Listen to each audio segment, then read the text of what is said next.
Hey, this is Dr. C. How you doing today? Nice to see the sun when it comes out. I wanted to talk today mostly on gait. But before I get into that, I've noticed that we have not had very much on the local channels about the smoke that we're seeing, this so-called wildfire smoke from the wildfires in Canada coming down through the stream of air and all, blanketing basically the eastern coast of the United States. Now, there's stuff in the paper every day about the air quality, and that's something that you should be aware of. There's two things actually you should be aware of. One is that smoke that's coming down is not harmless. Now, you remember back in 9/11, the firefighters, the police, the people who were the first responders, took a little time, maybe a few months, 6 months, a year. They're coming down with major respiratory problems. Why? Why? Because of the small particulate matter that is in that smoke. Now, there are several things that lead to bad air quality. Number one, of course, is ozone. Number two, carbon monoxide, the carbon footprint, they call it. But there's also small particulate matter. And it's that small particulate matter that can get into your lungs, cause inflammation. The inflammation subsides and leaves you with scarring. That is a big problem that comes on later after your exposure. Now, how large are these particles? These particles are very, very small. They measure them in terms of, they call a millionth of a meter.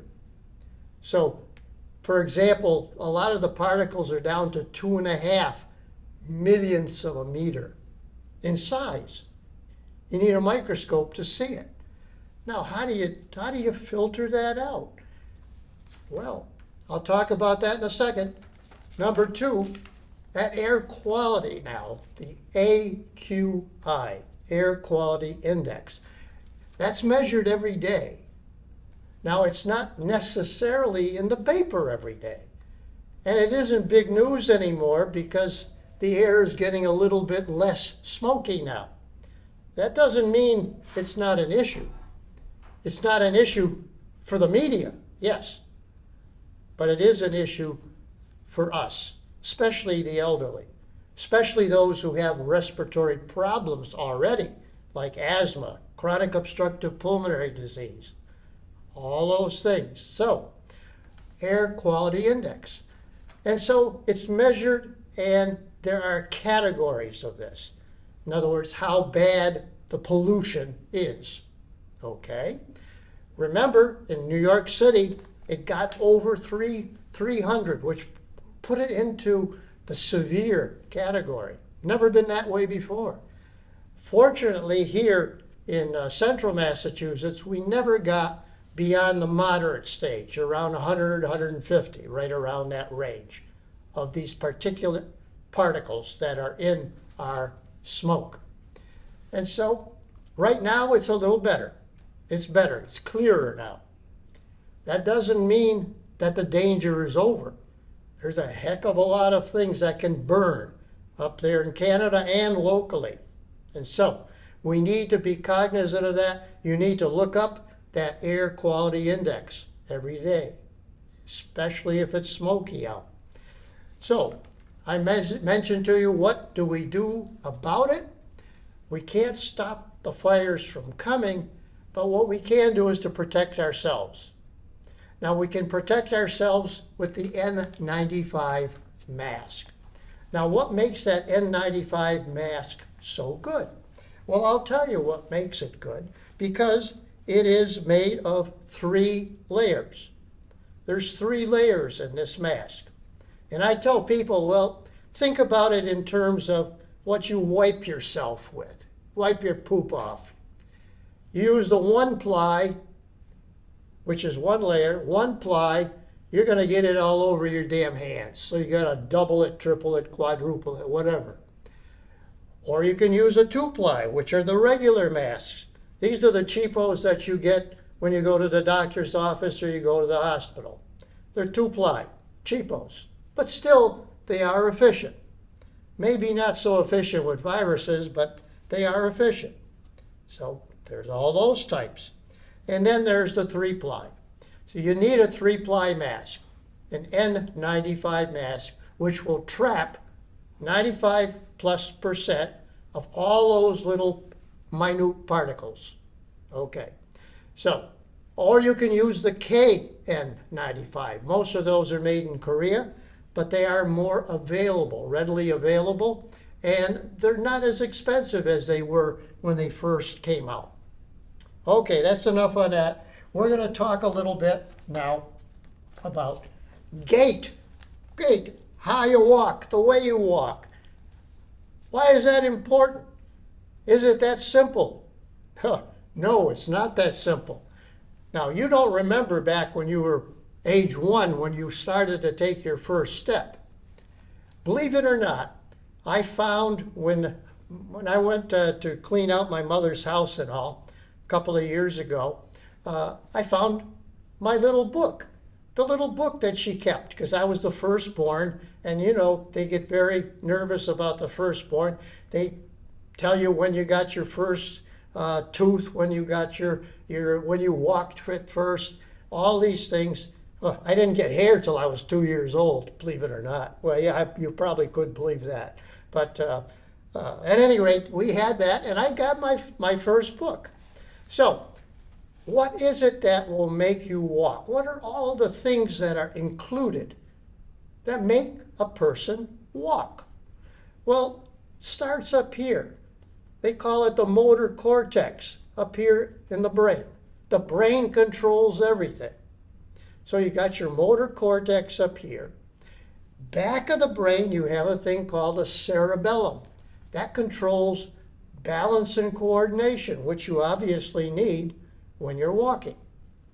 Now, what does that brain do? It sends signals down into the medulla, which is the top of the spinal cord, sends the signals down into the motor, into the muscles that propel you. And then you have the joints that help you with the balance and all. All those things go into walking, simple walking. Now, there are places that analyze your walking. First of all, no need to go to your primary doctor if you have a problem walking. Most of them know the real bad walks, the Parkinson's walk, things like that. But they're not experts in walking. You need to go to either a neurologist who specializes in that, a rehab doctor, or you need to go to an orthopedist if it's an injury or a bony or a joint abnormality that's causing your problem. Those are the experts. The other doctors are not experts in walking. Okay, so let me tell you a little bit about what we would look at, what I would look at if you come in to have your walk analyzed.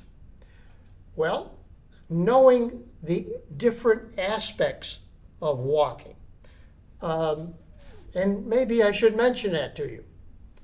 What are the different aspects of walking? Well, it's broken down into one separate unit. Now, the real professionals will break it down into 8 different parts, but I break it into 2. First of all, there's the stance, where you're standing on your 2 feet. Weight is distributed evenly with the 2 legs. Okay? So now we set up our walk, and so the first walk is just moving ahead. We move ahead first on our heel and then on our toe. Now, notice the back foot now comes off onto your toe. So first we had that stance. Now we're doing the swing part. Okay? First, you go on to your heel and toe, heel and toe. That's the way we walk. So you have a stance and you have a swing. I try to simplify it. Stance and swing. Okay. Knowing that now we can go into what we look at. What do we look at? Well, as doctors, or at least as people who try to know a little bit about it, we look at how fast you walk, the velocity. Okay? When you're younger, you're moving along. You're moving along. We take roughly about 80 to 120 steps per minute. It's a lot of steps. And that's roughly at about 2.5 to 3 miles an hour. Remember, 80 to 120. As we get older, once you reach about age 70, you're slowing down a little bit. In fact, after age 70, what we do is we slow down roughly about 15% per decade after that. So by the time you get to be, say, 100, oh, I love to be 100, you're getting kind of slow. And that's normal. That's normal, believe it or not. So, again, then we look at the stride. Now that depends on how tall you are, because you get longer legs the taller you are. So you take a bigger stride. The average stride that people take is roughly about 3 feet, 3-foot stride. The stride does get a little less as we get older. Why? Because our muscles don't react as much, the joints are a little stiffer, a lot of different things that enter into the speed that you walk. Then we look at the cadence, the number of steps that you take per minute. Now that has several parts to it. Number one, how long does it take you to get started to walk? For example, a Parkinson's patient, they may hesitate at first and then start to walk. So we look at all those things. So I would have somebody in the office walk about roughly 6 to 8 feet. I usually use about 3 yards, say about 3 yards. So 9 feet, okay? So I'll use that. And then tell them to walk. Make sure that they are walking symmetrically, okay? And so that's the cadence. Now, how long are they in that stance position? How long are they in the swing position? So it should be balanced. 40%, 60%, 40%, 60%. So we look at the cadence of the walk as well. We look at their posture when they walk. Are they walking slumped over? Are they looking down all the time because they're afraid they might step into a hole or something? Are they walking looking up, looking around? What is their posture? Now, they may have a problem with the bones and all as they get older, and maybe that's going to influence the posture too. But we look at that. We look at the posture.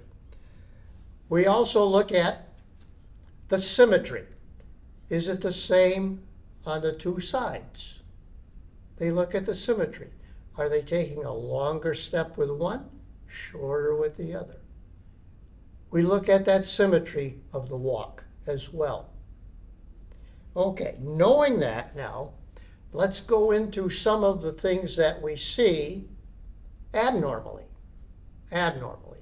Probably the most common thing that's out there right now, antalgic gait. Now, an antalgic gait is due to pain. And we get pain in a leg for a lot of reasons. But in a younger person, it's usually due to an injury. In a very young person, it may be due to a congenital anomaly, a congenital problem. Maybe you didn't develop the bones as well or the joint as well as an infant. Maybe you had vitamin deficiency. Maybe you get legs that are bowed out. Maybe you get some that are bowed in. You get all sorts of different deformities as an infant and as a child. But in the senior population now,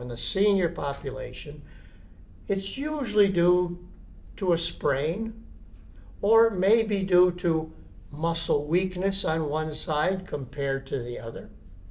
All these things make for an antalgic gait. My wife, for example, has a limb discrepancy, a limb length discrepancy. She is over a ½ inch shorter on one leg than the other. That was due to surgery that she had for hip replacement. We could explain it. We could explain that. How do you measure? How do you measure somebody to see if they have a leg length discrepancy? Well, first of all, they have an antalgic gait. If they don't have an antalgic gait, they've either compensated somehow for that, or they don't have a leg length discrepancy. Now, if I had to check somebody for a leg length discrepancy, I would measure.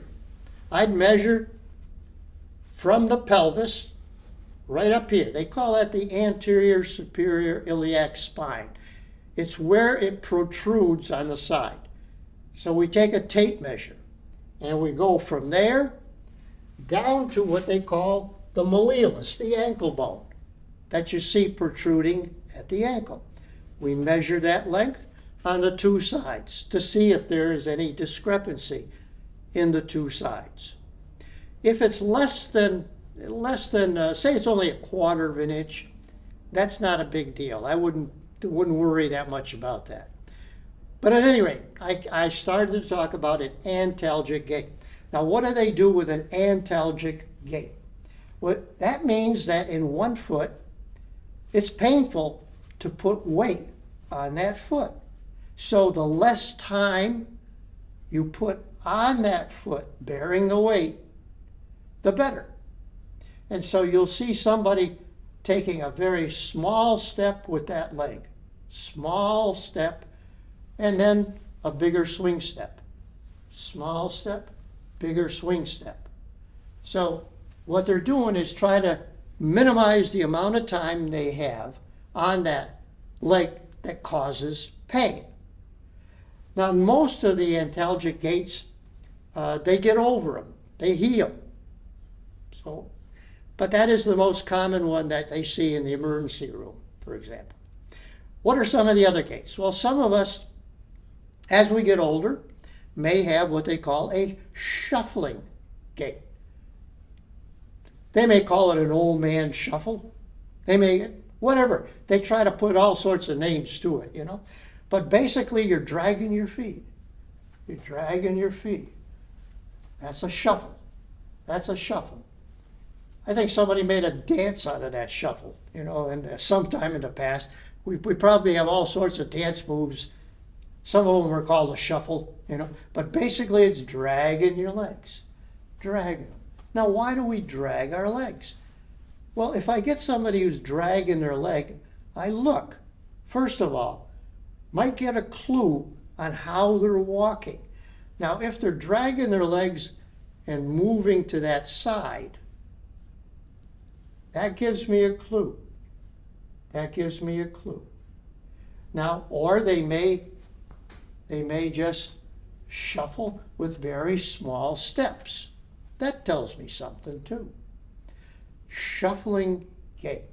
So there are many other causes for a shuffling gait, and we can go through some of them, but shuffling gaits, probably the second most common thing that are seen, especially in the elderly, I should say. Muscle weakness. Now, you can get muscle weakness for a variety of different reasons. Everything from a stroke, which would be the worst thing to have, all the way to just generalized weakness. Generalized weakness. Could be due to medication. Could be. A lot of stuff with balance has to do with medication as well. It can be what they call a neuropathic type of gait. In other words, diabetics especially, they'll get a peripheral neuropathy. They'll lose the sensation in their feet. Or they may get numbness and tingling a lot in their feet, a burning sensation. So that may lead to a shuffling gait as well. They may have trouble with their vision. Maybe they're not seeing as well. Not uncommon with the elderly. Not uncommon, a vision problem. And that will lead to shorter steps because they're fearful. They're fearful of falling. Now, if somebody is fearful of falling, I always wonder, how many times have they fallen already? That's the first question I'll ask. And I want to have a reasonable answer to that as well. So that is something to consider. Maybe they have a loss of flexibility because of osteoarthritis, pain in the joint, especially the knees, ankles, or hips. Very common to get problems of pain in the hips, in knees, and ankles. And it's usually one side more than the other. Again, that will lead to a shuffling gait. Might be something simple, like a lousy fitting shoe, because maybe they can't afford a new shoe. Who knows? But maybe it's a lousy shoe. Now that's easy to correct, isn't it? Yes. So there are some things that can be corrected, some things that can't. Okay, so that is a shuffling gait. Okay, let's go to the next one. We're going to go to a wide-based gait. Normally when we walk, we keep our feet within a foot of each other. Now if they have to walk out a little bit, so this right now I've got it probably 1.5 feet. When they go, they kind of waddle a little bit.